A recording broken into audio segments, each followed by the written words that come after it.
Guys, we are here at TTB HQ, and today I'm going to run through on how I create a MILS plate. Now, as you will see, we've got things like the Natural History Museum that is not on a MILS plate yet.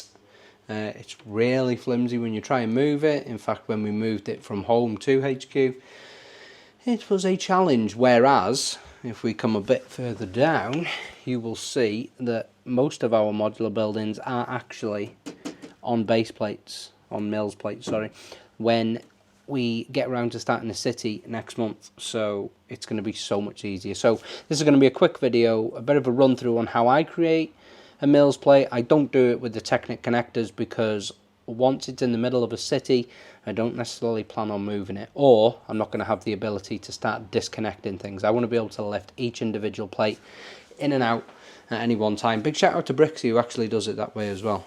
It's going to be far easier for us. There is obviously the way that you use the 1x4 Technic connectors and then you use connector pins, but again, this is going to be how I create a MILS plate. And as you can see, when it comes to the likes of the Daily Bugle is on a MILS plate, Avengers Tower is on a MILS plate. So yeah, and to be fair, I'm going to build this MILS plate and then we're going to build the Parisian restaurant, which is a long retired set. So depending on when you see this video, you may have already seen the Parisian restaurant be built, or you may be seeing this before. So make sure either way that you watch both videos. So yeah, right guys, we're going to jump into it. I've got all my pieces laid out, ready to go. I'm going to bring you guys along, let you see what is going on and how I, Mr. TTB, as you can see by the sign, create a modular integrated landscaping system plate, aka a MILS plate. Let's get to it, guys. Right, okay guys, so we're going to start off. So as I said in the intro, I do things a little bit different than some people. We're not going to use the Technic connector bricks, which would go into the corners, purely because I don't like the idea of physically actually connecting my plates together. And the reason being is just that once it's in quite a big city, things just get a little bit cumbersome to move. You start having to move more than one plate at a time. So at least with this, it should be easy to just slot them in and slot them out. So there is a way, rather than using, so I'm just going to use 2x4 bricks, but you can use a 1x4 Technic plate and then, sorry, a Technic block, and then use the connector pins that go in with that. So we start really easy, and again there will be a mismatch of colours because all of this is hidden beneath the plates. So you're going to see we are just going to use some nice grey 4x4s. So that's all going to be one colour, but the underneath, the actual base of the MILS plate, we're just going to use multiple colours. So we always start with 4 of these, 1 in each corner. Then this is where I do things slightly differently, is that I'm just going to put a 4 coming off each of them. So we're going to create that kind of L shape. I'm just going to do that for all of these. And again, it's up to you. You can use all the same colour, whereas I'm not bothered because they're going to be hidden. So as you can see, we've created corner sections on each of them. We then go in with a 2x3 brick and we just lace them up again against them L. So we just basically extend that L shape. And for some reason I don't have enough. I must have put 2 aside. Just get 2 more of them out. And simply like that. Now I've prepared just a load of mixed 2x2s. As a matter of fact, you can see that's quite an old one actually, because that has got one of the old like Duplo Lego eyes on. There will probably be some in here as well that say Lego on it. Maybe, maybe not, we'll see. I'm not going to be able to use that one because that one's broke. But anyway, so we just take a load of these. So we always start, so just get a few of them. Again, as I say, it doesn't matter what colours. We'll leave a 2 stud space here, and then a 2 stud space between each one.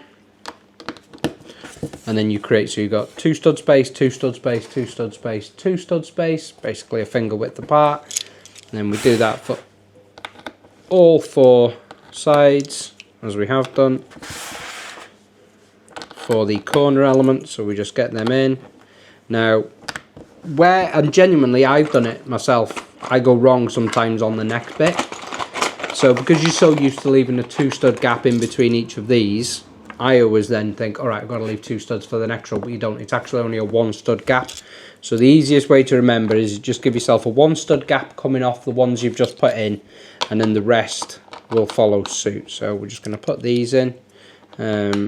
As I just said to you, actually, there's a really old Lego brick. I'm actually going to keep that out. I'm not going to put that in this MILS plate because I reckon that'd be quite cool to hide in the city somewhere. So we're just going to pull that out. We're not going to use that one. And then you literally, so you always leave your 2 stud gaps here, but the first ones, this first row, you only then ever leave a 1 stud gap. So let's get this in. Let's get these first row in, and then fantastic. Well, we just turn it to the side and we go again. 2 stud but 1, so 2 stud between the verticals and 1 stud between the horizontal, just to start with. And then literally you just follow it around, just keep going as you go. Got a nice mishmash of colours. Some of these bricks are probably older than me. And as you see, doing it this way, you automatically just leave yourselves a 1 stud gap coming down here. Now, this is the only layer, shall we say, that you leave a 1 stud gap for. Just going to tip some of these out. There's another Lego brick there, that's cool. You guys can see that. That's another one we'll be saving. Oh, excuse me. I'm saving that one. Okay, so we're just going to get these in. Again, 1 stud gap. Okay, and then the last, oh, we missed the 3 at the bottom here, look at that. We got ahead of ourselves there, didn't we? Just put these ones in. As I say, there is so many different ways to do these MILS plates, depending on what you're trying to achieve. You know, the fully integrated connection side of it, you should be having, where I've got the 2x4s, you should be having a 1x4 Technic brick, basically, which you can then put connector pins in, but personally, for me, that's not what I need to achieve what I'm trying to do with my city. A bit like Brixie, actually. So I think for anybody that obviously clearly watches Lego and loves Lego will know of Brixie. He used to do his MILS plates with the 1x4s, and now you'll see he uses whatever bricks he's got available because he likes the ability to just pull a plate out, put a plate in, doesn't want to necessarily disconnect all the connector pins.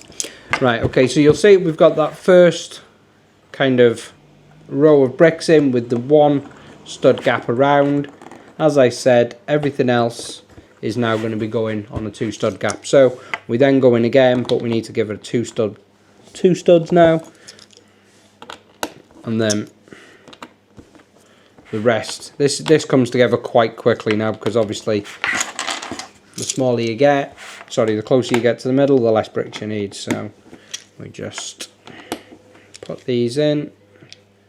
Keep checking these yellow bricks to make sure there's no more Lego logos on them, because that'd be quite cool. You can find, I mean, we've got so many old bricks that we will most definitely keep finding some little hidden gems, no doubt.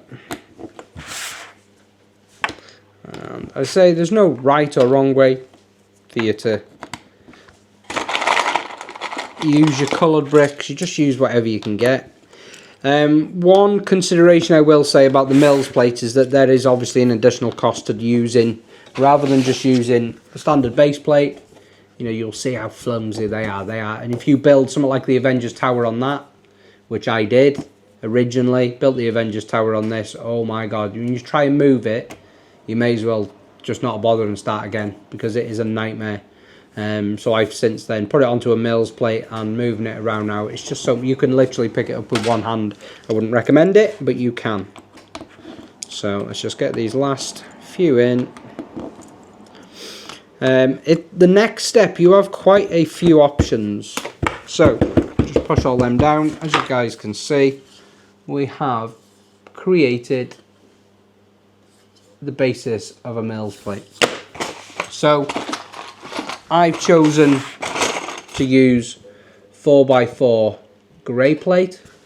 I don't actually know if that's focused properly. There we go. I've chosen to use 4x4 grey plate, just purely because I want a nice uniformed colour on the top for this particular one. But you can use 4x4 or 6. Some people use 16x16s. Now they are quite expensive to get 16x16s. You would only need 4 plates if you got a 16x16, because obviously these are 32x32 base plates. But yeah, so we've chose to use 4x4 grey, and then you literally just start laying them on.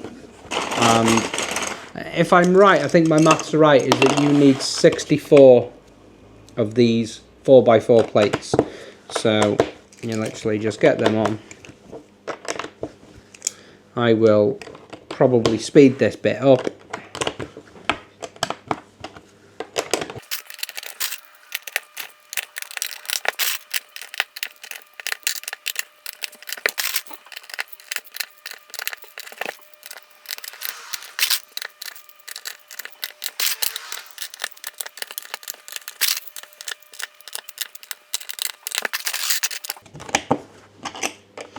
Okay, so there we go. As you can see, sped that up a little bit. You didn't need to watch me putting all this grey plate on, but hopefully we've got 2 left and it is going to be a perfect amount. So there we go. So 64. Let's give it a little bang down, a little bit of a press. And just see where some of these plates need pressing down a little bit, just on the sides. And then some people do tend to use like a little rubber mallet or something like that just to give it some pressure, but I normally find that just a little bit of light pressure, and literally there you go, you have created a MILS plate. That is as easy as it is. Now, cost consideration, you need to be aware that obviously one of these is probably going to cost you anywhere from £4 to £10 to create.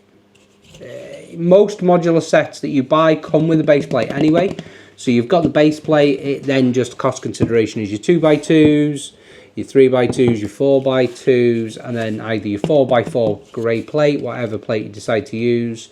I would recommend 4x4 or 16x16 depending on how much you've got to spend MILS plate and stuff. And I would always suggest to try and do it grey. Don't get me wrong, I've got some that are multiple colours. But yeah, I would always try and do it grey. So, right, I'm going to bring you guys back down just so we can finish the video off. But yeah, that is how easy it is to create a MILS plate, and the sturdiness. I mean, you saw, they are just, they're brilliant, but they're flimsy.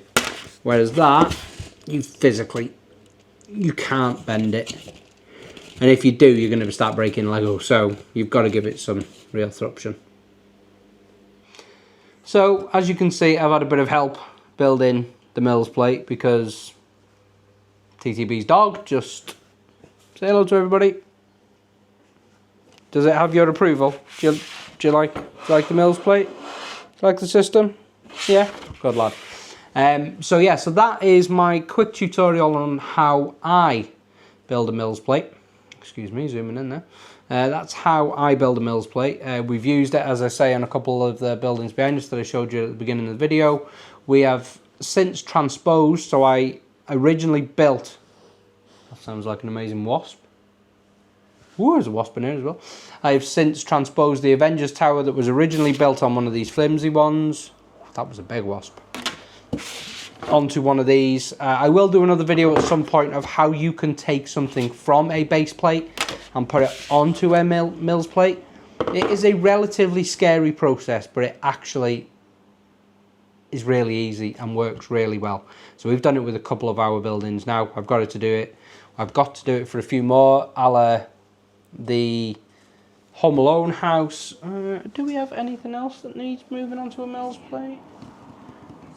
Oh, yes, of course. That big bad boy that I showed you at the beginning of the museum. That's going to be fun. Right, guys. I think that is it for this video. We are now going to go and try and build the Parisian restaurant onto this base plate in an afternoon. So, yeah, we will try and endeavour to get that done. From me and the dog, I will catch you guys on the next one.